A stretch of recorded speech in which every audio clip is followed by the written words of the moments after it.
जनगणना 2001 के अनुसार सरना धर्म के अनुयायियों की संख्या से यह पता चलता है कि उक्त धर्म को किसी अन्य धर्म के साथ नहीं जोड़ा गया है।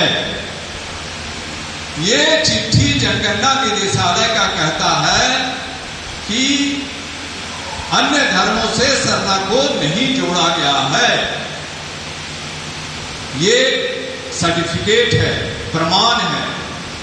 उसी तरह से दूसरे बात पे, दूसरे बिंदु पे कहता है कि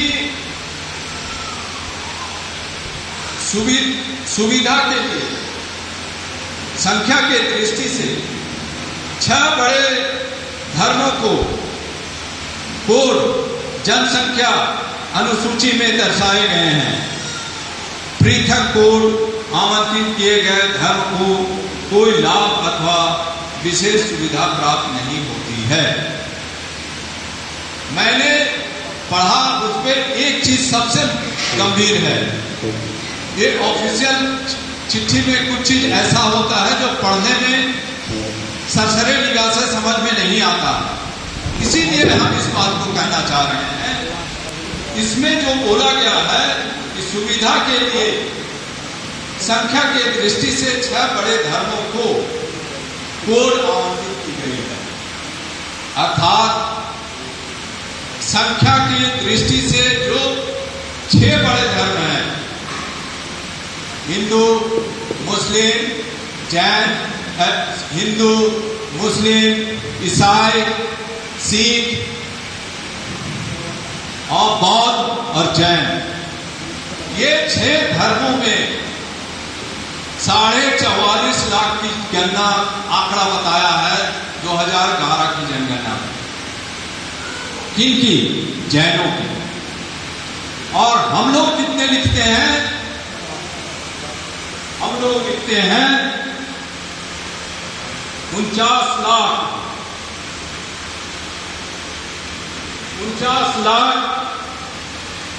57,467। अर्थात सरना लिखने वालों की संख्या जो है वो जैनों की संख्या से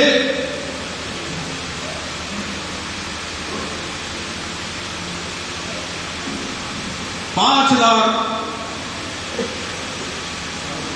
5.5 लाख अधिक है। अब भारत सरकार का जो मापदंड या आधार है वो क्या है? जनसंख्या, पॉपुलेशन। अगर उसका जनसंख्या ही आधार है और जब हम उसका मापदंड, उसका आधार, उसका पैमाना अगर वो जनसंख्या है तो फिर हमारा हक क्यों नहीं बनेगा? ये आप दृढ़ संकल्प हो जाए कि आपका ये दावा बनता है। जब हम लोग इस बात को जनगणना निदेशालय से कहे तो इस बात को वो स्वीकारा कि निश्चित तौर पे आपका दावा बनता है।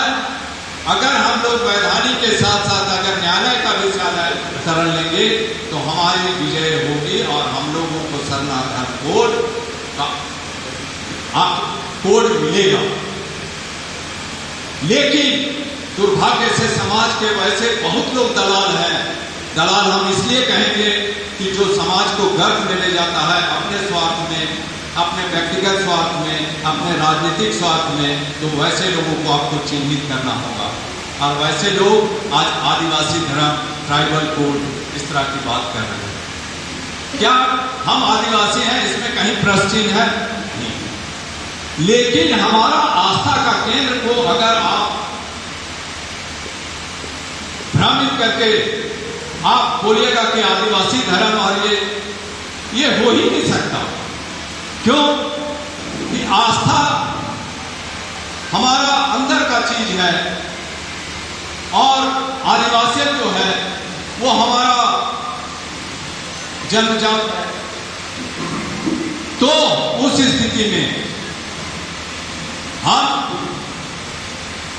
इस बात को गांठ बांध के रख लें कि इस तरह का जो व्यक्तिगत स्वार्थ और राजनीतिक स्वार्थ के लिए जो आपको छलेंगे या बोलेंगे, इसी चिट्ठी का जिक्र करते हुए उसको आप 2 बिंदु पर क्वेश्चन पूछ लीजिएगा कि ये जो चिट्ठी है इसका हमको साथ समझा लीजिए। आप अगर जानकार होंगे, कॉन्फिडेंट होंगे, आप अगर ज्ञान होगा, आप अपने समाज को बता पाएंगे। लेकिन आप अगर जानकार नहीं होंगे तो आप अपने समाज को मुखर रूप से नहीं बता पाएंगे, और जो आपको भरमाएगा, गड़बड़ाएगा या बहलाएगा, फुसलाएगा, आप उससे नहीं बहलेगा, फुसलेगा। तो आपको इस ट्रेनिंग का यही लाभ उठाना है